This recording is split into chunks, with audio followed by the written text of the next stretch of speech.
Howdy, howdy, local Fridays continue. And this one's pretty local of sorts because it's a combination of two pretty big names.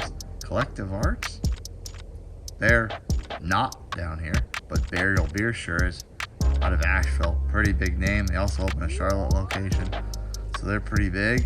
And this is pretty big. It's a barrel-aged Imperial Stout with a whole lot of goodies in it. Let's find out what this is all about together right after the theme song.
Welcome on into the Midland studio as per usual with your host, Nutmeg 2, Palmetto. I'm excited to try this one. Local Fridays continue with an offering that's a collaboration with a North Carolina brewery, so it touches that local bucket, but it also is involved with a pretty big name north of the border. So here I am coming back south for Local Fridays, and part of this beer is also going north, but more north than where I'm from. Way farther north, it's from Canada. Now, I'm sure this wasn't necessarily canned in Canada. I'm sure Collective Arts probably has an American facility, distribution facility, brewing, canning facility somewhere. So that's probably where this was from. Or maybe all of these were canned at the affiliates location. So maybe this was just canned in Asheville, where Burial's at. Could be at Charlotte too, but the primary residence of Burial is, of course, Asheville.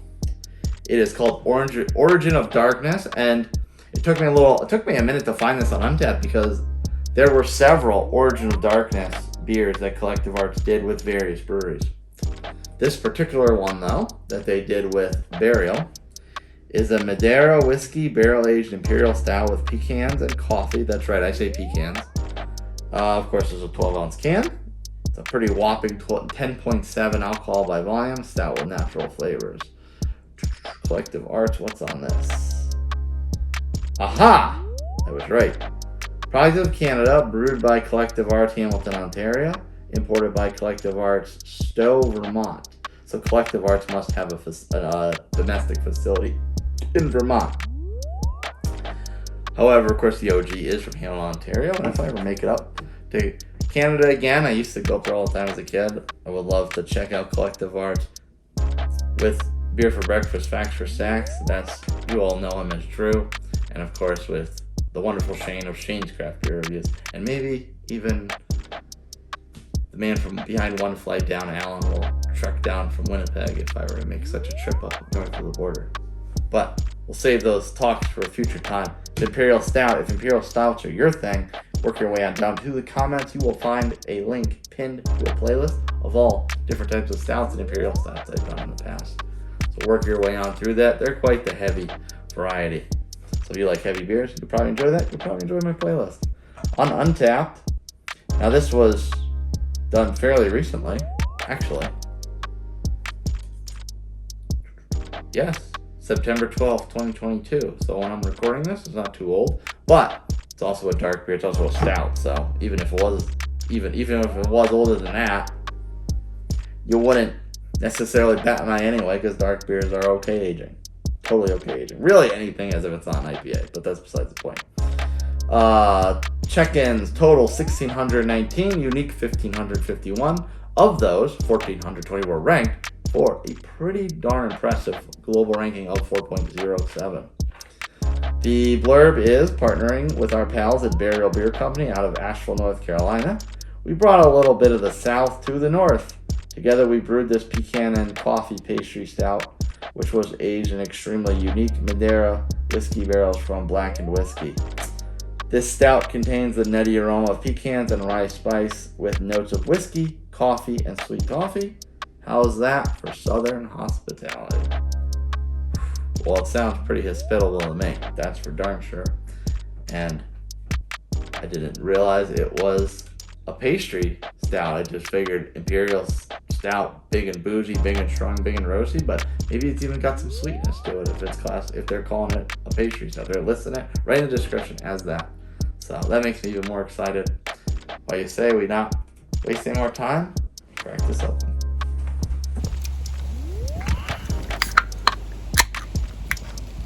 Nice and crisp. That don't pour like motor oil. I don't know what does.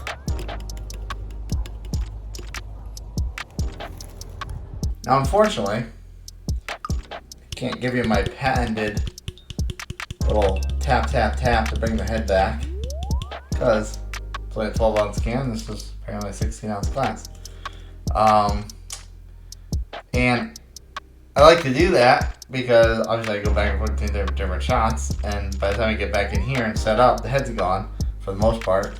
And it does hang on a little bit most of the time because I hard poured, of course, but for stouts, of course, the heads tend to dissipate fast, and it really did have a pretty head. It was a good finger and a half width, and it was a nice kind of middle of the road brownish khaki color.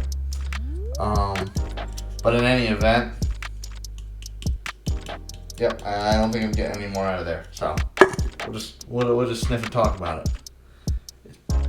I don't think you're gonna mistake that for a session or anything like that. That is pretty dark.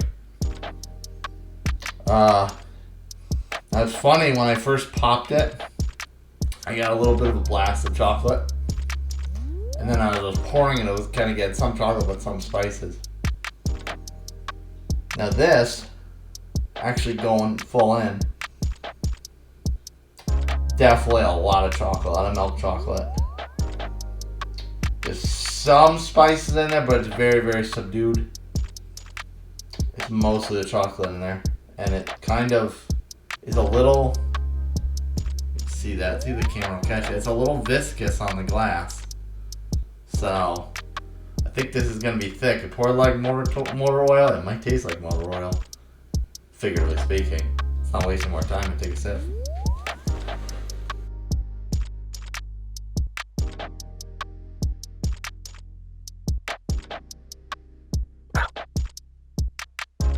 Oh, bravo.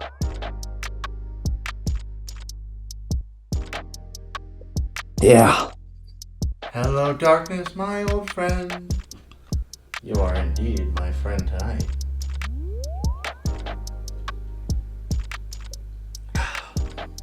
That is, it comes in very sweet, very robust. It's still a lot of chocolate. You know, they describe it as pecans and coffee. And like, I mean, it does have a little bit of, you know, roastiness as you expect, but it's nothing that like jumps out at me and screams coffee. So there's a little bit of a nuttiness with the chocolate, blended with the chocolate, but the chocolate really just takes it over. Mouthfeel is on the thinner side of medium, which is nice. And it kind of, you get that sweetness up front, but then it kind of like mellows out to more of a tanginess in your mid palate and on the finish. Very, very viscous mouthfeel. Just, you know, despite it being so thin, it does kind of like, is that a sound effect? Well, whatever, I made it up.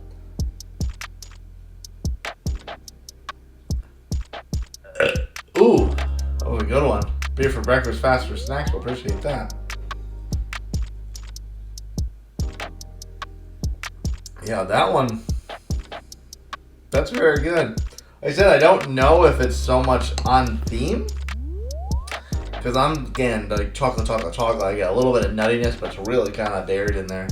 And I'm not really getting a whole lot of coffee. Like, there's a little bit of roastiness, but it's not, doesn't seek out coffee to me. It's just kind of generic stout roastiness. If Imperial Stouts are your thing, work your way on down to the comments. The first one pinned has a link to a playlist of all the other stouts I reviewed in the past. So work your way on through that. And if you like what I said about this, check out those other ones. Maybe you wanna go on a little stout adventure of your own. If you like what you saw from me, smash that like button, subscribe to my channel, hit that notification bell so you know exactly when my reviews drop. If you want to recommend a beer to me, send me a beer or just chat me up. Email me, nutmeg2palmetto@gmail.com.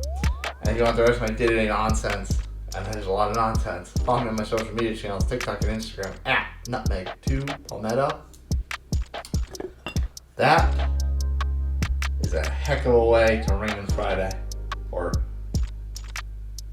what do you do with Friday? You ring it in or ring it out? Because you ring out the week and ring in the weekend? I don't know. Whatever.